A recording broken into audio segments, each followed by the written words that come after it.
अस्सलाम वालेकुम जी। मैं आपसे मुखातब हूँ एजुकेटर जावेद मलक। एक क्वेश्चन बहुत ज़्यादा रिपीटेड आ रहा था कि सर अब पेपर्स इंग्लिश और उर्दू के हो चुके हैं, तो लिहाजा अब आगे क्या प्रोसीजर है उसके बारे में कुछ ना कुछ इन्फॉर्मेशन दे दें। तो पीएमएस के जो रीसेंट पेपर्स हुए हैं, डिस्क्रिप्टिव टेस्ट हुए हैं इंग्लिश और उर्दू के, उनको जो बंदे लकीएस्ट, जिन लोगों की जो किस्मत लोग होंगे, जो लिस्ट आएंगी, तो उसके बाद उनका सबसे पहले नफसियाती इंटरव्यू, जिसे साइकोलॉजिकल टेस्ट या साइकोलॉजिकल इंटरव्यू भी कहते हैं, वो होगा। और उसके बाद ही फाइनल इंटरव्यू होगा। बहुत से लोगों से मेरी बातचीत भी होती रहती है इस बारे में। बहुत से जो ऑलरेडी सिविल सर्विसेज के अंदर भी हैं और जो टीचर साहबान भी हैं, उनसे भी गुफ्तगू हुई है। एक बात काफ़ी कॉमन उनमें है कि जिन लोगों का साइकोलॉजिकल टेस्ट कमज़ोर होता है, या जिन लोगों का, जो लोग साइकोलॉजिकल टेस्ट के अंदर या साइकोलॉजिकल एवेल्यूशन या साइकोलॉजिकल इंटरव्यू के अंदर वो लोग, जो लोग परफॉर्म नहीं कर पाते, या आप कह लें कि वो फेल हो जाते हैं, तो उन लोगों को फाइनल जो इंटरव्यू होता है उसके अंदर वो एक होता है नॉट रिकमेंडेशन, के मतलब आप लोग मेरिट में आते हैं। बल्कि ऐसे लोग जो साइकोलॉजिकल टेस्ट में फेल होते हैं, उन्हीं लोगों को फाइनल इंटरव्यू के अंदर फेल किया जाता है। ये एक कॉमन परसेप्शन ज़रूर है, लिहाजा इसकी जो इम्पोर्टेंस है वो काफ़ी ज़्यादा है। ये जब आप फाइनल इंटरव्यू के अंदर जाते हैं, तो जो आपकी साइकोलॉजिकल टेस्ट की मुकम्मल रिपोर्ट होती है, वो जो पैनल होता है उसके सामने ही मौजूद होती है। लिहाजा आज हम साइकोलॉजिकल जो इंटरव्यू था या टेस्ट था उसके मतलब बात करेंगे। ये बेसिकली जो साइकोलॉजिकल एवेल्यूशन या टेस्ट होता है, ये एक टेस्ट नहीं होता, ये कोई 8-10 तकरीबन जो टेस्ट होते हैं उनका एक मजमुआ होता है। तो मैं आपको एक डिटेल बताऊंगा कि पीएमएस जो मिनिस्टेरियल था, जो मेरा हुआ था 2022 के अंदर पास, तो उसका जो साइकोलॉजिकल टेस्ट था उसके मतलब मैं आपको डिटेल से इसकी बताऊंगा कि कैसे वो सिस्टम हुआ था। तो एक तो ये था कि जो साइकोलॉजिकल टेस्ट और फाइनल इंटरव्यू के दरमियान जो मेरे गैप था, वो मुझे याद अभी तक कि 12 तारीख को मेरा इंटरव्यू था साइकोलॉजिकल, 13 की छुट्टी, 13 अगस्त 2022 की, और 14 अगस्त या 15 अगस्त को मेरा फाइनल इंटरव्यू था। 14 अगस्त नहीं, सॉरी, 13 अगस्त को मेरा फाइनल इंटरव्यू था, 11 अगस्त को साइकोलॉजिकल इंटरव्यू था। तो लिहाजा इनके दिनों के अंदर जो डेट होता, गैप होता है, वो भी काफ़ी ज़्यादा कम होता है। तो सबसे पहले कि हम सुबह सुबह हमें बुला लिया गया कि जी आप लोगों ने 8 बजे सेंटर पहुंचना है। रूटीन के मुताबिक हम 15-20 मिनट पहले पहुंचे। पहुंच कर हम तकरीबन को आध पौन घंटा वहाँ बैठे रहे। 8:30 पौने 9 या 9 बजे के करीब पहला काम जो उन्होंने सबसे पहले हमें करवाया, हमें एक बायोडाटा फॉर्म दिया। वो बायोडाटा फॉर्म बहुत ज़्यादा डिटेल्ड था, जिसमें आपने अपना नाम, अपने वालिद का नाम, अपने भाइयों का नाम, अपनी बहनों का नाम, अपनी मदर का नाम, उनके प्रोफेशंस, उनकी तालीम, ये सारी डिटेल लिखनी। अगर आप मैरिड हैं तो आपने अपने इन लॉज के मतलब भी ये सारी डिटेल्ड लिखनी है। उनके नाम, कौन कौन मैरिड है, उनकी तालीम क्या है, ये सारी डिटेल उसमें आपने लिखनी है। इसके अलावा उसमें आपने अपनी डिटेल के साथ अपनी एजुकेशनल बैकग्राउंड के बारे में भी बताना होता है। और इसमें आपकी जो एजुकेशनल बैकग्राउंड में कोई अचीवमेंट है उसका भी जिक्र होता है, गैर मामूली अचीवमेंट का लिखा जाता है उसके अंदर। इसके अलावा उसके अंदर आपने अगर पहले से पीएमएस पास किया हुआ है, सीएसएस पास किया हुआ है, उसकी भी डिटेल्ड लिखनी होती है कि आपका उसके अंदर क्या रिजल्ट रहा विद रोल नंबर। मेरे पास उस वक्त जब मैं गया था तो मुझे इसका नहीं पता था, मुझे इसलिए रोल नंबर तो याद नहीं था, मैंने वैसे ही चीज़ें लिख दी थी।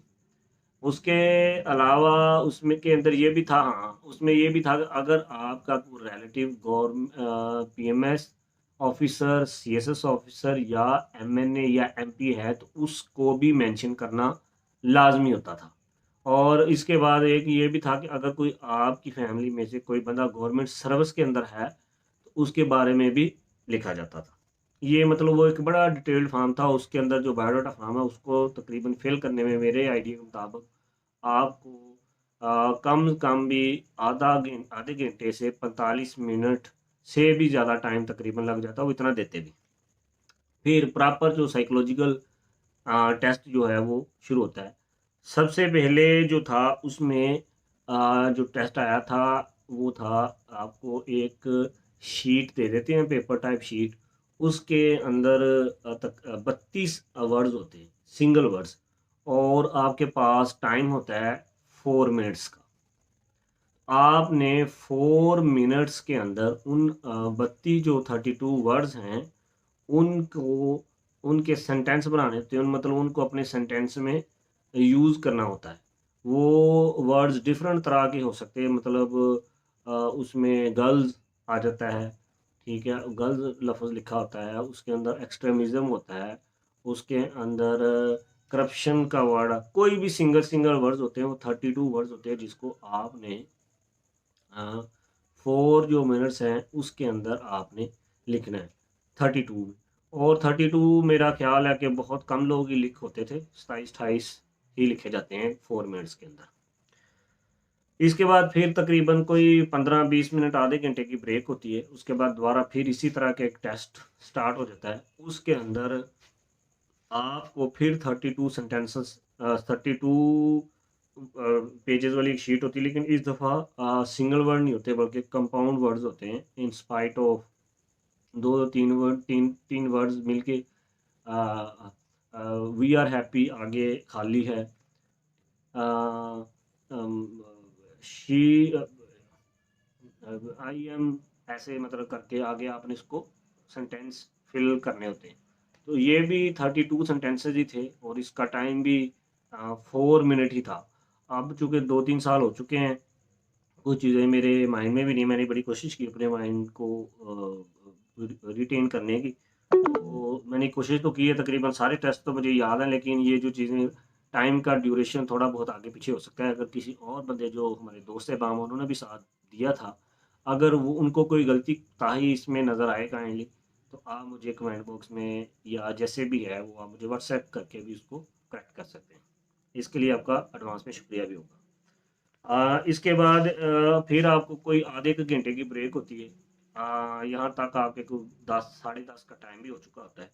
इसके बाद कंबाइंड बहस होती है, मतलब ज़्यादा से ज़्यादा पीएमएस मिनिस्ट्रियल मैंने सीएसएस वालों से भी पूछा, वैसे उसमें भी यही होता है कि 10-10 लोगों का बैच जो है वो बना दिया जाता है।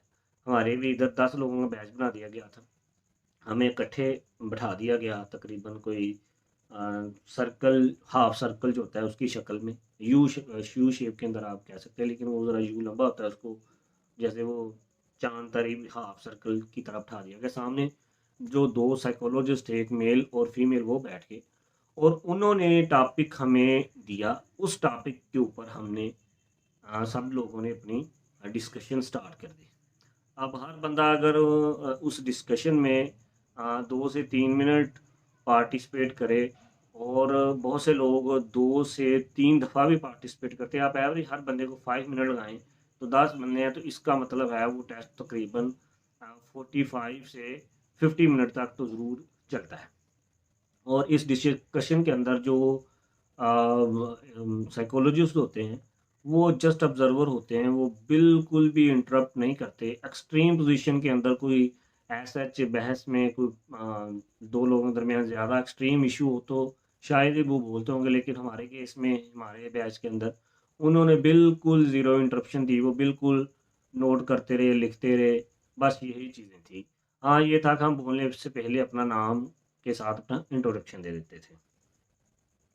इसके बाद ये तो कंबाइंड डिस्कशन थी।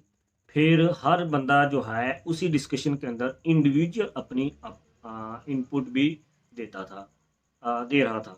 तो ये उसके बाद स्टार्ट हुआ कोई साथ ही, मतलब जब उन्होंने ये डिस्कशन कर दी तो फिर साइकोलॉजिस्ट ने कहा कि अब हर बंदा जो है वो इंडिविजुअल भी अपनी डिस्कशन करेगा।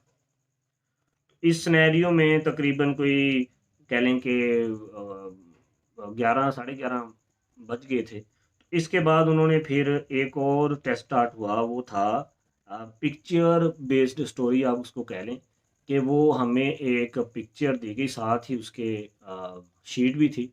हमने उस पिक्चर को देखकर एक स्टोरी राइट करनी थी। अब उसका मुझे कन्फर्म याद नहीं है कि वो 4 मिनट की थी या 8 मिनट की, या 4 मिनट की थी या 8 मिनट की, इसके अलावा नहीं थी, मतलब इसी के दरमियान ही थी। उसमें एक मेरी वाली जो तस्वीर थी उसके अंदर एक गाड़ी सी थी, साथ में कोई मलबा शलबा पड़ा हुआ था, जैसे कोई अर्थक्वेक वगैरह होता है, और डिफरेंट तरह मतलब उसमें चीज़ें नज़र आ रही थी। उसको मैंने देख के 4 मिनट के अंदर, या मुझे अब कन्फर्म यहाँ थोड़ा सा इशू है टाइम के, कि 8 मिनट के अंदर मैंने वो स्टोरी जो है वो राइट की थी, विद कंक्लूडिंग स्टेटमेंट। हमें लास्ट पे उसका कंक्लूजन भी देना होता है, नतीजा भी लिखना होता है कि इस का जो है वो ये नतीजा है एक लाइन के अंदर। अच्छा, ये तो थी पिक्चर बेस्ड स्टोरी, जिसमें पिक्चर में कुछ चीज़ें वाज़ेह थी। फिर इसके बाद कुछ वक्फे के बाद, आधे घंटे के वक्फे के बाद, एक और तस्वीर दी जाती है, उसके ऊपर भी आपने स्टोरी लिखनी होती है। अब वो जो तस्वीर थी वो बिल्कुल ही उसमें कुछ नहीं था, वो कह लें कि एक सफ़ेद कागज़ था, सफ़ेद कागज़ के ऊपर गोल गोल सी लाइनें थी। मैंने तो उसको बड़ा उल्टा सीधा करके देखा, मुझे तो कोई समझ नहीं आई उसमें क्या था, लेकिन खैर उसको मैंने अपने माइंड के लिहाज से उस पिक्चर को देख के एक स्टोरी बना दी, लिख दिया कि इस पिक्चर के अंदर ये बेसिकली मेरा जो पर्सनल ख्याल है। बाद में मैंने दोस्तों से पूछा भी था कि उन्होंने कहा कि तुम ठीक हो, वो आपके माइंड की जो परसेप्शन होती है उसके लिहाज से ही आपने अपनी स्टोरी लिखनी होती है। और जब ऐसी कोई चीज़ ना दी हो तो आपके साथ जो आपके साथ ज़िंदगी में बहुत सी स्टोरियाँ बीती होती हैं, कोई मोटिवेशनल स्टोरी, आप उसी को ही कैरेक्टर्स के नाम वगैरह चेंज करके लिख रहे होते हैं। मैंने ये उस वक़्त ही फ़ील किया, आप अपने बारे में ही लिख रहे होते हैं बेसिकली। इस असना में ये 6-7 टेस्ट हुए। उसके बाद हमें अ, 1 घंटे या डेढ़ घंटे की ब्रेक मिल गई। सब लोग बाहर वगैरह थोड़ा बहुत खाने के लिए चले गए। तो वहाँ ऐसा कोई चीज़ खाने के लिए थी ही नहीं, जो वहाँ कोई मैक्सिमम कोई जूस था। हम दोबारा को मेरा ख्याल आधे घंटे का ये वक्फा था। आधे घंटे के वक्फे के बाद फिर हम लोग वापस आ गए। यहाँ तक अब एक वर्ड्स की सिंगल वर्ड्स, फिर कंपाउंड वर्ड, फिर पिक्चर बेस्ड स्टोरी, फिर अगेन पिक्चर कह लें कि blur picture based story, combined discussion, और individual input in combined discussion. ये इतनी चीज़ें जो थी वो साइकोलॉजिकल टेस्ट की वो हो चुकी थी, और इस टाइम तक तकरीबन दो एक डेढ़ या दो का टाइम हो चुका था। उसके बाद जो चीज़ थी वो स्पीच का था। स्पीच जो फ़िल्मी स्पीच होती है वो मुझे देखिए एज़ ए इंसान मुझे भी बड़ा प्रॉब्लम था। मैंने लोगों के सामने गुफ्तगू उस वक़्त हम नहीं करते थे, अवॉइड करते होते थे। तो ये बड़ा एक टफ़ टास्क था, और स्पेशली ऐसे मौके पर जब टॉपिक जो है वो फ़ौरी तौर पर उसी वक़्त देंगे, और ये हर बंदे को इंडिविजुअल बुला रहे थे, अंदर सब लोग इकट्ठे बाहर बैठे होते थे। और वहाँ एक मिथ भी था कि ऊपर कैमरे लगे हुए, सीधे होके बैठे, ये करके बैठे। बड़ा अजीब-सा एक स्ट्रेसफुल एनवायरनमेंट होता है, हालाँकि ऐसी चीज़ नहीं होती। तो मैंने जो है वो जब मेरा नंबर आया तो मैं अंदर गया, तो मैंने नोट किया कि एक वो टेबल लगा हुआ था, सामने साइकोलॉजिस्ट जो थे वो मेल और फीमेल दोनों बैठे हुए थे। उनके आगे एक टोकरी थी, टोकरी के अंदर डिफरेंट तरह के टॉपिक्स थे। तो उन्होंने कहा कि आप एक टॉपिक उठाएं, और साथ में एक पेंसिल और कागज़ भी था। आपने उस टॉपिक को देखना है, और वो जो भी टॉपिक आपके पास 30 सेकंड है, आप इस 30 सेकंड के अंदर इस टॉपिक के ऊपर कोई भी जो आप लिखना चाहें, कोई आउटलाइन वगैरह वो बना सकते हैं। उसके बाद आपने इस टॉपिक के ऊपर 2 मिनट या 3 मिनट, आप मुझे एग्जैक्ट याद नहीं, मेरा ख्याल जो मुझे जहनी तौर पर वो रिमाइंड करवा रहा है वो 2 मिनट ही थे, कि आपने इसके ऊपर 2 मिनट गुफ्तगू करनी। तो मुझे अभी तक याद है अपना टॉपिक, मेरा टॉपिक था जनरेशन गैप। तो मैंने 2 मिनट जो है वो उस टॉपिक के ऊपर बड़ी स्मूथली गुफ्तगू की, और मेरा जो ये बोलने वाला स्पीच थी ये बहुत अच्छा टॉपिक हुआ था अल्हम्दुलिल्लाह। उसके बाद फिर बाकी सबका यही सर्कल हुआ। फिर इसी तरह रोटेशन वाइज़ जिसका सबसे पहले स्पीच हुई थी, अब फिर उस स्पीच की बारी फिर उसी तरह रोटेशन में चल रही है। इस दफ़ा स्पीच के अंदर टॉपिक नहीं था, तस्वीर होती थी।